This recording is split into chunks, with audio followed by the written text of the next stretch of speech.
تو ہمیں اپنی افواج پاکستان کے ساتھ کسی قسم کی بھی اس انفارمیشن کا شکار نہیں ہونا ہے۔ دیکھو، گھر کا دروازہ اگر کچھ ٹوٹا ہوا بھی ہو نا، پھر بھی حفاظت کا کام کرتا ہے، بجائے اس کے کہ وہاں دروازے ہی نہ لگاؤ۔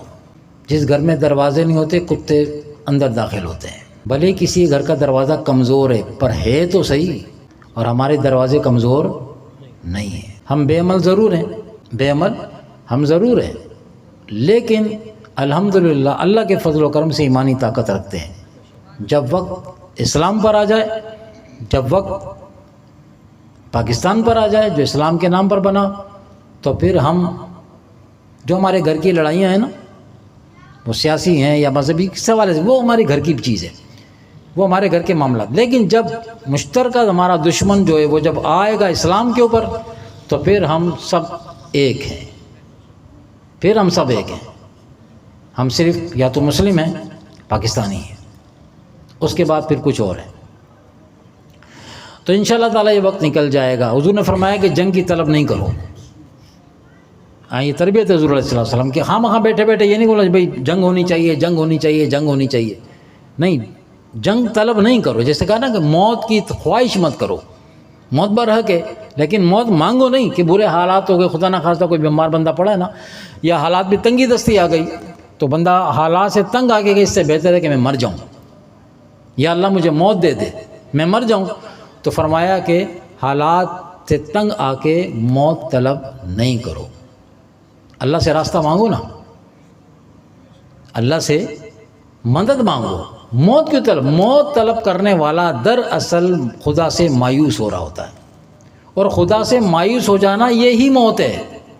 سانس نکل جانا موت نہیں۔ جو بندہ زندہ اور خدا سے مایوس ہے، مر گیا ہو۔ مسلمان اگر زندگی میں خدا سے مایوس ہو گیا تو وہ زندہ نہیں ہے، پھر وہ مر گیا۔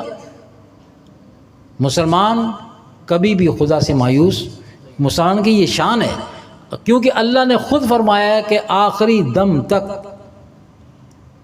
فرمایا محبوب میرے بندوں سے فرما دیجئے کہ یہ آخری دم تک مجھ سے مایوس نہ ہو، یعنی اینڈ ہو، آخری سانس بھی چل رہی ہو نا، تو مجھ سے مایوس مت ہونا۔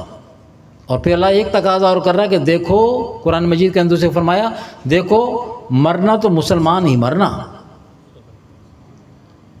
یہ اللہ کا تقاضا ہے ہمارے ساتھ۔ کیا مطلب ہے؟ ہمیں ایمان تو اکثر فقیر کہتا ہے ہمیں ایمان تو گفٹ ملا ہے، ہم نے کون سا مذہب کے لیے کچھ چھوڑا ہے؟ ایمان تو اللہ نے ہمیں دے دیا، ایماندار بنا دیا۔ اب اللہ کہہ رہا ہے دیکھو میں نے ایمان تمہیں دے دیا نا، اب مرنا نا، اب مرنا ایسا نہ ہو کہ ایمان ادھر ادھر کر دو نا، یہ بڑی دولت ہے۔ دیکھو آپ نے دیکھا ہوگا امیر ترین بندہ بھی ہو نا، امیر ترین بندہ، اس کی بھی خواہش ہوگی، اس سے پوچھو آخری خواہش مرتے ٹائم تو بلا بس ایمان پہ موت آئے، ایمان پہ موت آ جائے۔ اتنی بڑی دولت پڑی ہے، نہیں، موت ایمان پہ چاہیے۔ غریب سے پوچھو، موت ایمان پہ چاہیے۔ تو پھر دنیا کی دولت بڑی ہوئی کہ ایمان کی دولت بڑی ہوئی؟ جو ساتھ جائے گی وہی بڑی ہوگی نا۔ یہ تو پوری دنیا کی بھی ادھر رہ جانی ہے، ایک دیلا بھی ساتھ نہیں جائے گا۔ جو ساتھ جائے گی وہی دولت ساتھ بھی جائے گی، کام بھی آئے گی، وہی دولت بڑی ہے۔ دنیا کی دولت قبر میں رکھ بھی دو، سائڈ میں 2 قبریں اور کھود کے اس میں ساری دولت ڈال بھی دو نا، یا اس کے ساتھ بھی رکھ دو، دفن کر دو، کام آئے گی نہیں۔ ایمان کی دولت، اسلام کی دولت، یہ قبر میں اور آخرت میں کام آنے والی ہے۔ تو فقیر عرض کر رہا تھا کہ ہم ورد و وظائف، تسبیح کی بات کرتے ہیں، یہ باتیں ہوتی ہیں جب ہم امن میں ہوتے ہیں۔ جب ہم امن میں ہو نا تو پھر ہاتھ میں پھر تسبیح ہوتی ہے، اور جب ہم حالات جنگ میں آئیں تو پھر یہی تسبیح تلوار کی بن جاتی ہے۔